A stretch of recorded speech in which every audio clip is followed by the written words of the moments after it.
未来会想申请在台湾入境吗？当然了。当然要进，不要讲得太清楚，人生是留一点空白，是吗？我们是中华文化就是留白。我们迫不及待的想要欢迎你在这边。都说30年河东，30年河西。要我说啊，搁在娱乐圈用不了30年，3年就够呛。风水轮流转，这话真是一点不假。哎，你能想象吗？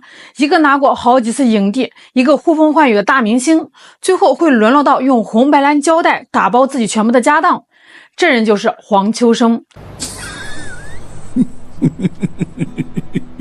那说起黄秋生啊，年纪大点的朋友估计都熟，演技那没得说，演变态像变态，演好人，他演好人好像也像变态。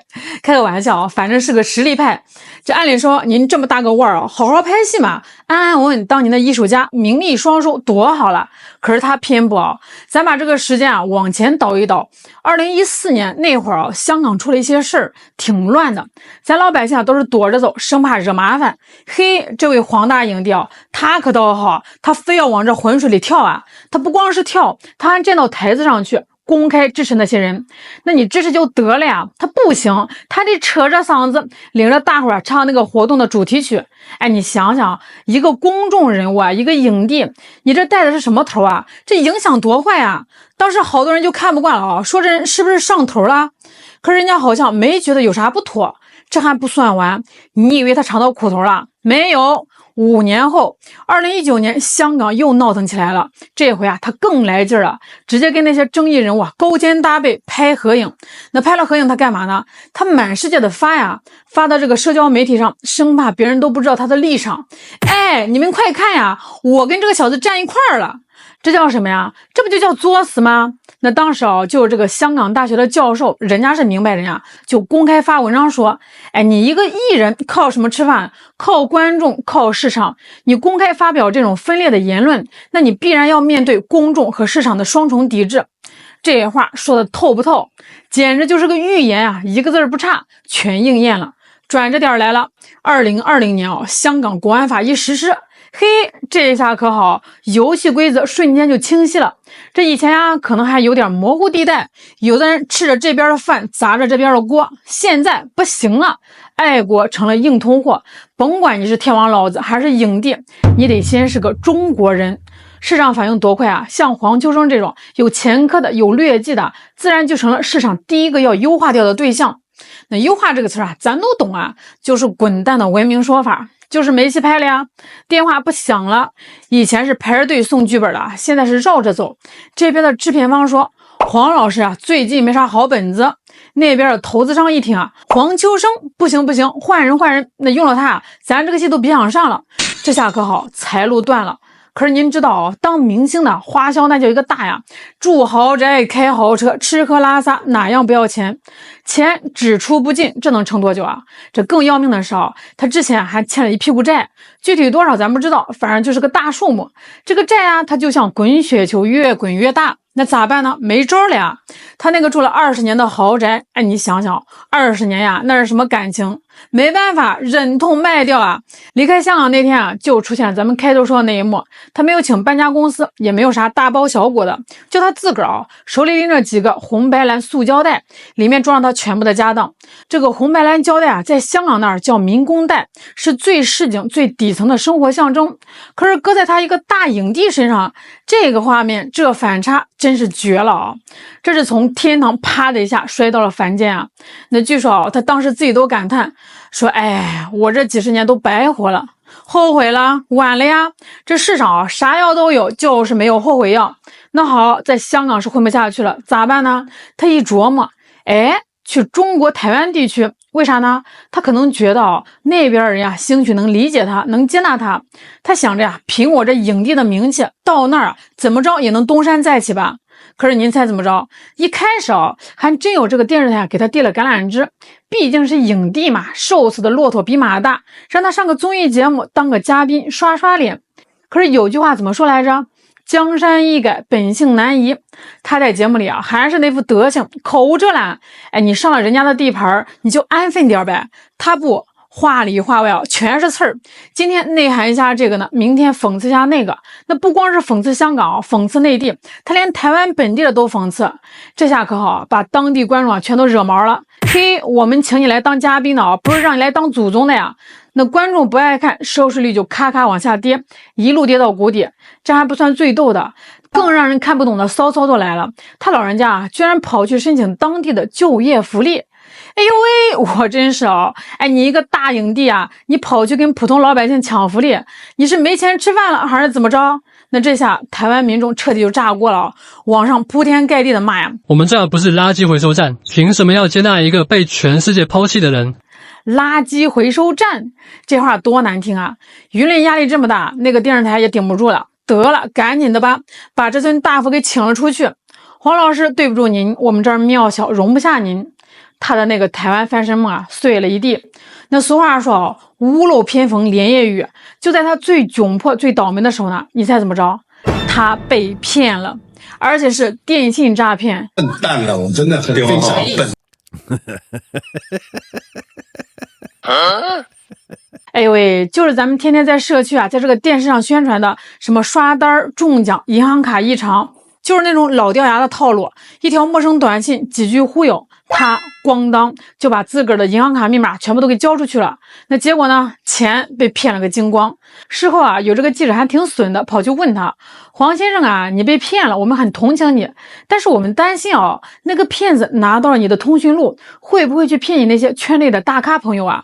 他回答的那叫一个凄凉，他说我早已经没有大咖朋友了。这话听着吧是挺心酸的，但也是大实话。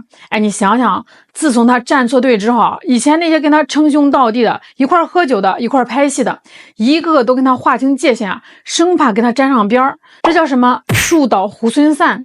那所谓的人脉早就跟着他的口碑一块崩塌了。好，在这个台湾是混不下去了，钱也被骗了，咋办啊？这回他想这个演戏是没指望了，市场不要我了，那我干点别的总行了吧？我开个餐馆吧。他好像是卖叉烧包还是啥的这个餐馆刚开业你猜迎接他的是什么？不是顾客，不是花篮，是铺天盖地的抵制。黄秋生的店呸，不去。线上没人点单，线下门可罗雀。这个服务员比客人还多，大白天连个鬼影都看不着，还能撑多久啊？不到1年，餐馆关门大吉了。那不仅是1分钱没赚到，还倒赔了几十万港币。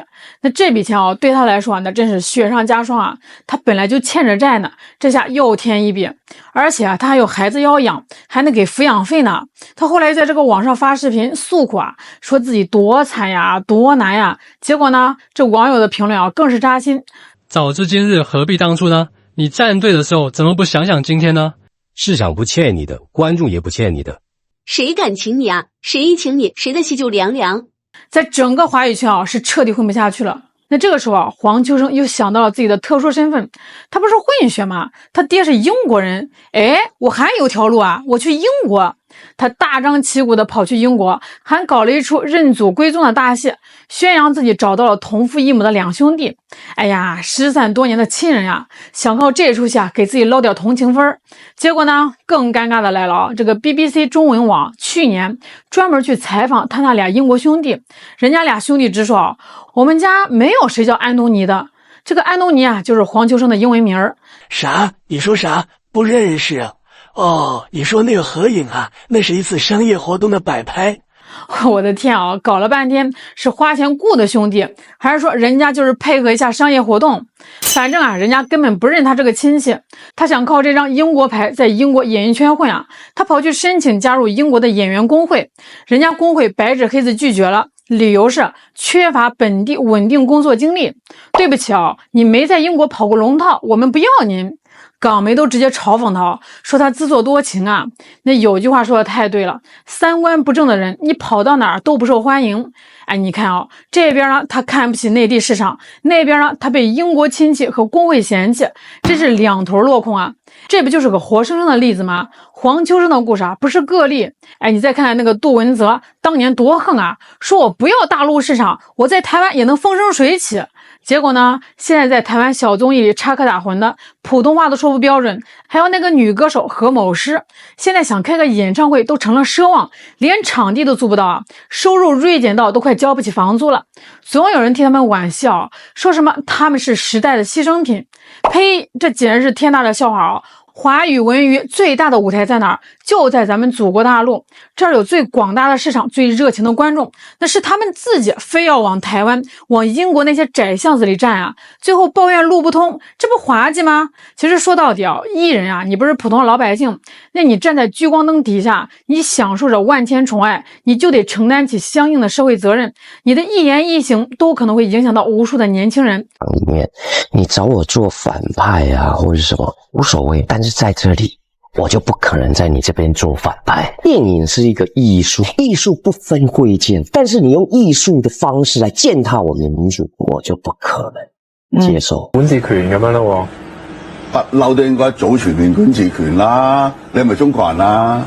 點解唔俾中國管啫？我哋點解我唔俾中國管？我俾英國佬管啊？咁唔使一國兩制咯。呢個鄧小平先生諗嘅偉大思想。我終於知道我自己有國家了，然後也可以大聲告訴所有人我是中國人。現在其實站在這裡，你讓我說，其實我都很激動。我覺得我身為一個中國人，我真的是覺得自己太驕傲、太幸福了，我可以成為一個中國。那同樣是香港藝人啊，一個是被觀眾捧在手心，一個被市場無情拋棄，差別到底在哪兒啊？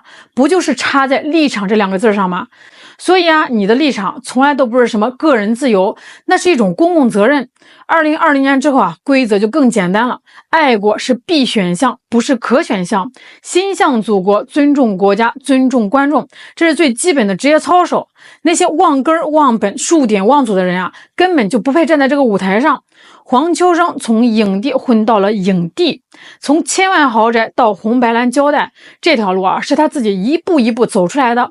水能載舟，亦能覆舟。那觀眾的喜愛是水，能把你拖上雲端；國家的平台呢是舟，能讓你行穩致遠。可是你一旦親手鑿穿了船底啊，再大的浪花也只能把你捲入深淵了。路呢是自己選的，這杯苦酒啊，終究啊得他自己飲而盡。好了，今天就聊到這兒啦，感謝各位的收看，我是小蘭，我們下期再見。